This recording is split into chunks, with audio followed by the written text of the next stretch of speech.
जब भोजपुरी के एगो बहुत बढ़िया गायक पवन सिंह सर्वेश भैया बॉलीवुड में गई न, हमन के लगल कुछ बढ़िया हो, बट उका गई जाके कि आधी रात को तू खेतों में आई नहीं। अब हमारे जैसे लड़किन के बतावल बहुत जरूरी बा कि लड़की सब खेतन के चीज ना है, ये सब लोग के माथे का पगड़ी है, लड़की सब घर के बेटी है। तब वो कहे कि पंडित लूटत है, हाँ बाबा नन के केस के आंसू दिखत है। कि होती हैं जो क्रोधित तो राज खोलती हैं, सारे प्रेम वाली पाती की ढुलाई मांग लेती हैं, और मुग्ध होके वार देती तीनों लोग तो कभी तो फटी हुई शर्ट की सिलाई मांग लेती हैं। कि मित्र बन साथ में खड़ी हुई कभी तो कभी, माता बन अश्रु की कमाई मांग लेती हैं, और होती हैं विकल जब देख दुनिया का ढंग, ढाल रूपी भाई की कलाई मांग लेती हैं, ढाल रूपी भाई की कलाई मांग लेती हैं। आपके बीच गोरखपुर से आई हुई डॉक्टर आकृति विज्ञागरपण। यहाँ उपस्थित सब लोग के प्रणाम। सब एकदम से फागुन है, सब एकदम से फागुन है, इस मौसम से फागुन है, सब एकदम से फागुन है, इस मौसम से फागुन है, सीमा पर जो लोग डटे हैं उनके दम से फागुन है। वाह वाह वाह वाह, सीमा पर जो लोग डटे हैं उनके दम से फागुन है। गंगा जी ने सींचा जिसको, गंगा जी ने सींचा जिसको, उस पानी में खुशबू है। गंगा जी ने सींचा जिसको, उस पानी में खुशबू है। मोती को यह ठीक पता है किस सीपी में खुशबू है। मोती को यह ठीक पता है किस सीपी में खुशबू है। दुनिया की ये हालत देखो, इतना तुमको पता चलेगा, जिसको भारत कहते हैं उस मिट्टी में खुशबू है। वाह वाह वाह वाह, जिसको भारत कहते हैं उस मिट्टी में खुशबू है। आज के समय कवि का धर्म क्या है कि सापेक्ष समय के सर्जन हो, इतना तो संकल्प रहे। सापेक्ष समय के सर्जन हो, इतना तो संकल्प रहे। सदा सत्य का अर्चन हो, इतना तो संकल्प रहे। जहाँ समय मुँह देख रहा हो कवियों का, जहाँ समय मुँह देख रहा हो कवियों का, कविता से परिवर्तन हो, इतना तो संकल्प रहे। कविता से परिवर्तन हो, इतना तो संकल्प रहे। देखिए, मैं एक फागुन गीत सुनाऊंगी, फगुआ अपना लिखा हुआ, लेकिन उससे पहले जिस दिन हम होली मनाते हैं उस दिन हमारे भगवान श्री राम के आगमन का भी उत्सव होता है। तो मैं राम जी पर एक मुक्तक देती हूँ कि राम जी से कहो राम सुनते ही हैं। राम जी से कहो राम सुनते ही हैं। राम ही हैं हृदय, राम मन में भी हैं।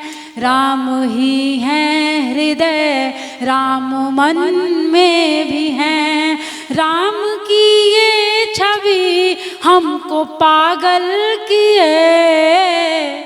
राम की ये छवि हमको पागल किए। जिनका कोई नहीं राम उनके भी हैं। जिनका कोई नहीं राम उनके भी हैं। धृष्टता के दमन की सहज सूचना, रोशनी के वपन की सहज सूचना। आज सारी अयोध्या जगत दे रहा, राम के आगमन की सहज सूचना। राम के आगमन। और इस श्रृंखला का जो अंतिम मुक्तक है वो मेरे मन का बहुत प्रिय है, सुनिएगा। स्वागत।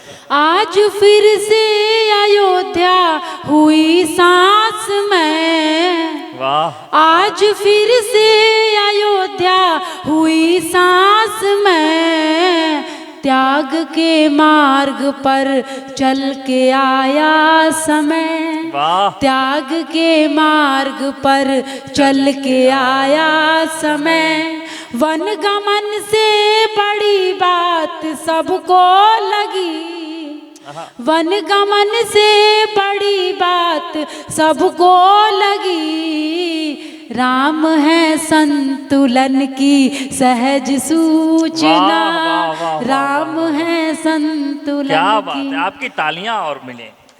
आप मन से सुनिए। अब आइए एक भोजपुरी का छंद देती हूँ और उसके बाद एक फगुआ दे के अपनी स्वागत है, स्वागत है। देखिए, जब भोजपुरी के एगो बहुत बढ़िया गायक पवन सिंह सर्वेश भैया बॉलीवुड में गई ना, तो हमन के लगल कुछ बढ़िया हो, बटुका गई जाके कि आधी रात को तू खेतों में आई नहीं।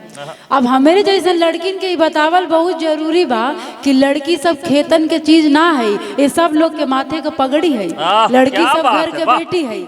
तो ना जानी ले साज हो लोगवा, ना जानी सिंगार जगत के, इतना बाकी जानी ले कि हम नारी आधार जगत के। और जब हर रोज सोशल मीडिया पर खबर आओ था कि फलाने बेटी के साथ ई हो गए, तो रघुआ अपने बेटी के कैसन बनाई कि सीना पर ते चढ़ के मरिहे, सीना पर ते चढ़ के मरिहे, रे ललमुनिया ते न डरिहे, और जो दुशासन हाथ लगावे सबसे पहले आंख निकरिहे। सीना पर ते चढ़ के मरिहे, रे ललमुनिया ते न डरिहे, जो दुशासन हाथ लगावे सबसे पहले आंख निकरिहे। छंद देखी कि मिसरी ले मीठ बाटे, मिसरी ले मीठ बाटे, लइकन ओले ढीठ बाटे, मानी तई जान दी हमार भोजपुरिया। मिसरी ले मीठ बाटे, लइकन ओले ढीठ बाटे, मानी तई जान दी जवार भोजपुरिया। आ कहेला सभे के लोग, मानेला हरेक लोग, निमन गभीर बा हमार भोजपुरिया। आ सुनी भोजपुरिया के बबुनिया लाल सुनी, करेला जुहार ई जवार भोजपुरिया।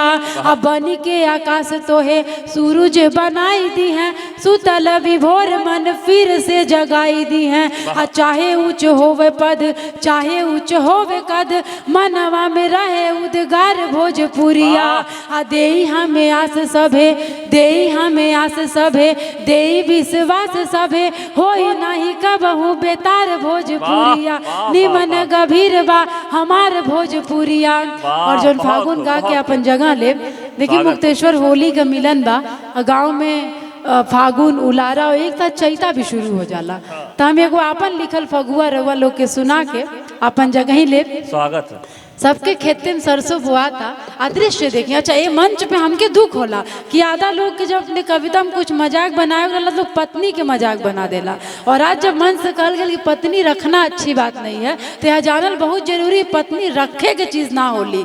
पत्नी के रंग सप्तपदी पे घूम के ले आवेली। तो ऐसे हम देखिए, एगो गिरहत में एगो मर्द मेहरारू बैठल हमें, सवांग कनिया बैठल हमें, आ खेते में सरसों फरल बा, आ कनिया सवांग आपस में का बतियावत हमें, वहीं से हमारी गीत बा। अगर रंगवा लोग के अच्छा लगे तो साथे ताली बजा ले, अब मन करी तो डूब के सुनो। बस हमार फगुआ रंगवा खेतन में पहुंचे। स्वागत, स्वागत, वाह। लागत बा खेतवा में सोना फरल बा, फगुनवा में, फगुनवा में सरसों लहके गजब के, फगुनवा में, फगुनवा में सरसों लहके गजब के। खेतिहर कहेले सरसों बिकाई, खेतिहर कहेले सरसों बिकाई, घरौती कहेली नाना घरे धराई, घरौती कहेली नाना घरे धराई। आज के लागे लगन उ बुकुआ जो हत है, फगुनवा में, फगुनवा में, फगुनवा में सरसों लहके गजब के, फगुनवा में सरसों लहके गजब के। लागत बा खेतवा में सोना फरल बा, लागत बा खेतवा में सोना फरल बा, फगुनवा में, फगुनवा में। बैदा कहेले सरसों पे रहीबे, बैदा कहेले सरसों पे रहीबे, खरी मिली तो गोरू जेवैबे, खरी मिली तो गोरू जेवैबे। आ खरी त अब नहीं जुहले मिलत है, खरी त अब नहीं जुहले मिलत है, फगुनवा में, फगुनवा में सरसों लहके गजब के। देवरू, अच्छा देखी आज के टाइम में जितना भोजपुरी में गीत बाड़ी, उनमें देवर भाभी के संबंध इतना अश्लील बना देवल गईल बा, जबकि देवर भाभी के संबंध ही बा मुक्तेश्वर कि लक्ष्मण सीता जी के पाँव से पहचानत रहना। तो ये हमन के संस्कृति बा। देवरू कहेले भौजी पियारी, देवरू कहेले भौजी पियारी, चढ़ेलू अब तू झाके अटारी तो के ले आईब पियर साड़ी आ देवरू के अब नहीं छुट्टी मिलत है फगुनवा में सरसोला के गजब के बभनन के हो बभनन के आंसू दिखत है बभनन के आंसू दिखत है। साल भर ज्यादा प्रिपरेशन के टेंशन ओ से भी ज्यादा सिलेक्शन के टेंशन -40 पे ना एडमिशन मिलत है -40 पे ना एडमिशन मिलत है बभनन के नाही आंसू दिखत है बभनन के। कहानी में लिखल गरीब बभनवा कहानी में लिखल गरीब बभनवा का केहू पढ़ले अमीर बभनवा का केहू पढ़ले अमीर बभनवा तब वो एकरे ही पेट दिखत है तब वो त एकरे ही पेट दिखत है बभनन के नाही आंसू दिखत है हो बभनन के केहू आंसू दिखत है। इहो भगावे उहो भगावे इहो भगावे उहो भगावे डर जब भी लागे त पंडित बोलावे डर जब भी लागे त पंडित बोलावे तब वो कहेल कि पंडित लूटत है तब वो कहेल कि पंडित लूटत है हाँ बभनन के केस के आंसू दिखत है। इनकर न केहू न इनकर न केहू न इनकर ना ही रिजर्वेशन आ ना कोनो चक्कर ना ही रिजर्वेशन आ ना कोनो चक्कर तब सबके ई आँखी लगत है तब सबके ई आँखी लगत है हाँ बभनन के आंसू दिखत है हाँ बभनन के आंसू। वाह वाह जिंदाबाद, जोरदार तालियां। अरे क्या गजब है भाई, वाह अद्भुत।